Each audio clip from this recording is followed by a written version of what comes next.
Good evening and welcome to this special Vivid edition of Q&A. I'm Tony Jones, here to answer your questions tonight. The Chief Executive of the CSIRO, Larry Marshall. Cyber psychologist Jocelyn Brewer, who argues for a healthier relationship with technology. Rapper, musician and media entrepreneur Adam Briggs. The co-founder of Australian software giant Atlassian, Mike Cannon-Brookes, and broadcaster and actor Faustina Agoli. Please welcome our panel. We're not going to sort of slow down the march of technology in a global level, but we can still choose to some extent what's allowed and not allowed in Australia. We're going to come back to that question a little later in more detail. Jocelyn, what do you think? We're talking freedom of the press, we're talking about the Orwellian nature of control. It sounds a lot like a Black Mirror episode. Yeah. Our next question comes from Tara Hodge. Jocelyn, your special subject. Yeah, I'm a mum of a 2-year-old as well, or a little girl as well, and I constantly am asked questions around how we have kind of a healthy relationship with technology, and we scroll more healthy habits, I guess, and more healthy hashtags. So some of the strategies that I really think we need to put into place is teaching media literacy and digital literacy so that young people understand that a lot of what shows up in your social media feed is not real life, and that real life is probably not that Instagrammable and not really something that we want to be looking at all the time. There's a lot of research that shows we can't have deep and meaningful relationships with 7,000 people, you know, maybe 7. You know, who are the people that you can call when you're in a really tricky spot?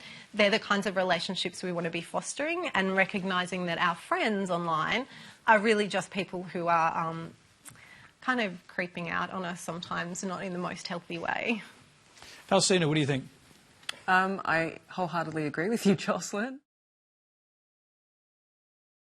Doesn't it feel good when you tick something off? Especially with a really thick marker. Yes. I really find that getting the thick marker is the way to do it. I really like an app called SuperBetter. SuperBetter uses the science of games to help you actually get a goal, right, and chase that goal, and uses allies and power-ups and different ways to actually play on your psychology to get the goal. Not just make the goal and dream about it, but take some action. Some of the others?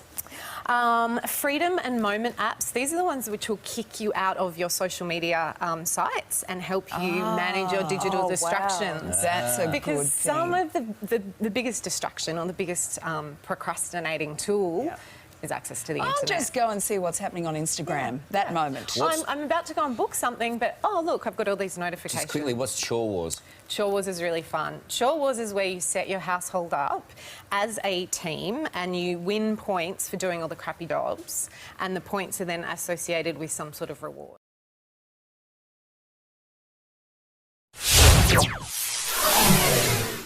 The learning and the engagement and connection that you have as a family when you go out, you know, to dinner, or you go to the movies together or do activities together is actually lost because parents can be working really hard in order to pay for the cost of the fees to go to coaching.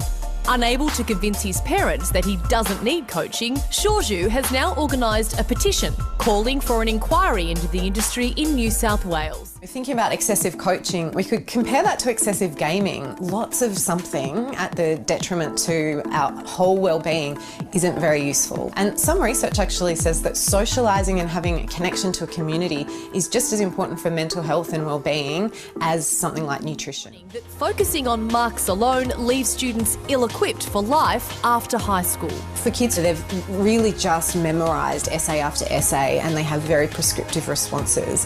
When you get to university, all of that support is stripped away and you're left on your own. And the kids who maybe haven't had all of that flourish much better at university than the kids who are used to it. That is definitely